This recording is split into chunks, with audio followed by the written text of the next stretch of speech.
সুপ্রিয় দর্শক শ্রোতা ভাই বোন, গর্ভবতী মায়ের জন্য গর্ভাবস্থায় কোনো খাবার গ্রহণ করা অথবা না করা, বিশেষ কোনোভাবে চলা অথবা না চলার ব্যাপারে কোরআন এবং হাদিসে কোনো দিক নির্দেশনা আছে কি না, আমরা সে বিষয়টি জানার চেষ্টা করব ইনশাআল্লাহ তাআলা।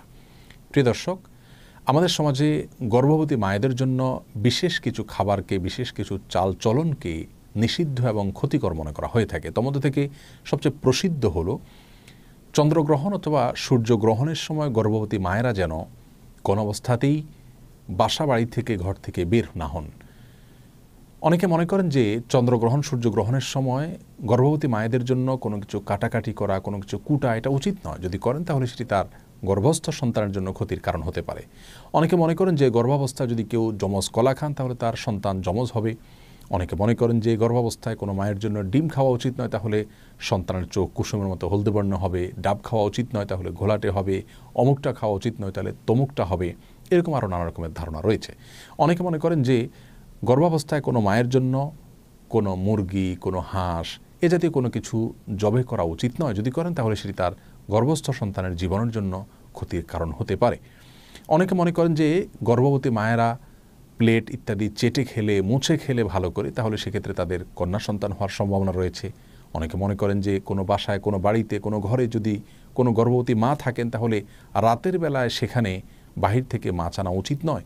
যদি আনতে হয় তাহলে আগুন ইত্যাদিতে ছ্যাঁক দিয়ে প্রবেশ করাতে হয়। আর এরকম নানা রকমের ধারণা আমাদের সমাজে প্রচলিত আছে। প্রিয় দর্শক, এই ধারণাগুলো সম্পূর্ণরূপে ভ্রান্ত, ভুল এবং কুসংস্কারাচ্ছন্ন বিশ্বাস থেকে আমাদের মধ্যে জন্ম নিয়েছে। এর মধ্যে কিছু কিছু ধারণা রয়েছে যেগুলো চরম আপত্তিকর এবং একই সঙ্গে হাস্যকর। যেমন যমজ কলা খেলে গর্ভবতী মায়ের যমজ সন্তান হতে পারে। এই ধারণাটি শুধু ভ্রান্তই নয়, একই সঙ্গে এটি হাস্যকর এবং আপত্তিকর। একজন মায়ের জন্য বা যে কোনো বাবার জন্য একটি গর্ভ থেকে যদি একাধিক সন্তান জন্ম হয়, সেটা তাদের জন্য খুশির বিষয়, আনন্দের বিষয়। এটা কখনো তাদের জন্য ক্ষতির, এটা তাদের জন্য নিষিদ্ধ কোনো বিষয় হতে পারে না। বিধায় এটিকে নিষিদ্ধ মনে করা বা যমজ কলা গর্ভবতী মায়ের জন্য খাওয়াকে খারাপ মনে করা, এটি মূর্খতা প্রসূত একটি বিশ্বাস।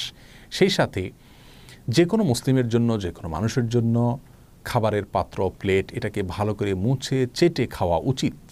এটাকে অপচয় করা উচিত নয়, কোনো খাবার নষ্ট করা উচিত নয়, বরং ভালো করে মুছে এবং পরিষ্কার করে খাওয়াটাই হলো সুন্নাহ।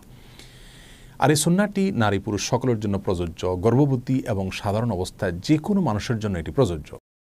সুতরাং প্লেট পরিষ্কার করে খাওয়া বা মুছে খাওয়া, চেটে খাওয়া, এটাকে খারাপ মনে করা, এটাকে অপয়া মনে করা, নিষিদ্ধ মনে করা, সেটি মূর্খতা এবং সুন্নাহ বিরোধী একটি বিশ্বাস। আর প্লেট মুছে খেলে গর্ভবতী মা কন্যা সন্তান জন্ম দিবেন, সেটি প্রথমত ভ্রান্ত কথা। দ্বিতীয়ত, কন্যা সন্তান জন্ম দেওয়া এটা তো ভালো বিষয়।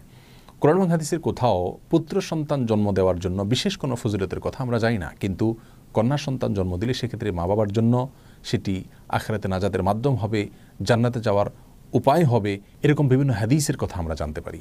সুতরাং এ সমস্ত ভ্রান্ত বিশ্বাসগুলো আমাদের সমাজ থেকে দূর করার চেষ্টা আমাদের করতে হবে। প্রিয় দর্শক, মনে রাখা উচিত একজন মুসলিমের কি করা উচিত, কি করা উচিত নয়, কি খাওয়া উচিত, কি খাওয়া উচিত নয়, কোন জিনিসটা তার জন্য কল্যাণকর আর কোনটা ক্ষতিকর, এটি জানার দুটি উপায় রয়েছে।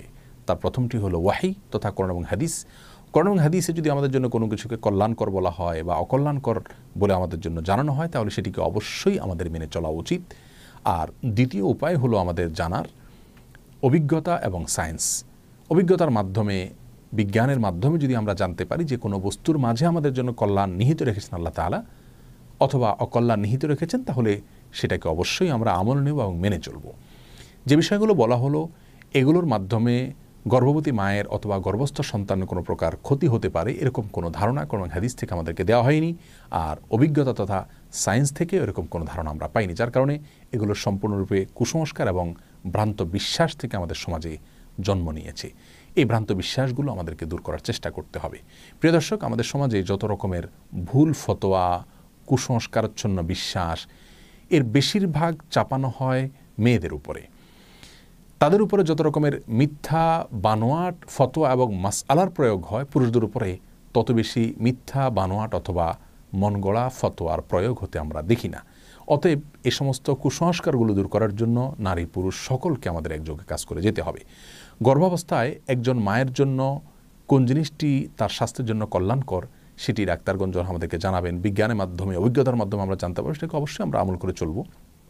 আনারস বা বিশেষ কোনো খাবারের ক্ষেত্রে কোনো কোনো সময় ডাক্তারগণ নিষেধ করেন গর্ভবতী মায়েদেরকে, সেটা তাদের গর্ভের জন্য ক্ষতিকর অথবা অ্যাসিডিটি বেশি হয়, এরকম অনেক খাবার অনেক সময় ডাক্তারগণ নিষেধ করেন গর্ভবতী মায়েদের জন্য, সেগুলো ভিন্ন বিষয়।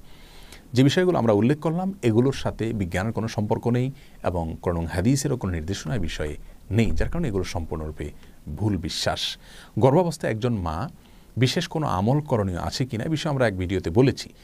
কোরআন হাদিস থেকে গর্ভবতী মায়ের জন্য বিশেষ কোনো আমলের কথা আমরা জানি না, তবে অবশ্যই এটি তার জীবনের জন্য গুরুত্বপূর্ণ একটি সময়, কঠিন একটি সময়ের তিনি অপেক্ষা করেন, যার কারণে অন্য যে কোনো সময়ের চাইতে এই সময়গুলোতে গুনাহ থেকে, পাপের কাছ থেকে বেশি বেশি বেঁচে থাকার চেষ্টা করা উচিত। তার উচিত গান বাজনা থেকে এবং হারাম ফিল্ম দেখা থেকে এবং যে কোনো ধরনের গুনাহ থেকে বেশি থেকে বেশি বেঁচে থাকার চেষ্টা করা, যাতে করে আল্লাহ রাব্বুল আলামিনের অনুগ্রহ তিনি বেশি থেকে বেশি অর্জন করতে পারেন। এবং সাধারণ নেক আমলগুলো করা উচিত, জিকির আজকার করা উচিত, আল্লাহর স্মরণ করা উচিত, গর্ভস্থ সন্তান যেন নেক হয় সেজন্য দোয়া করা উচিত এবং আল্লাহ যেন তার কঠিন মুহূর্তটা সহজ করে দেন সেজন্য দোয়া করা উচিত এবং নেক আমল করা উচিত। আল্লাহ রাব্বুল আলামিন আমাদের সকলকে সব ধরনের কুসংস্কার থেকে বেঁচে থাকা এবং রাসূল করিম সাল্লাল্লাহু আলাইহি সাল্লামের সবগুলো সুন্নাহকে অক্ষরে অক্ষরে যথাযথ উপায়ে পালন করার তৌফিক দান করুন। আসসালামু আলাইকুম ওয়া রাহমাতুল্লাহি ওয়া বারাকাতুহু।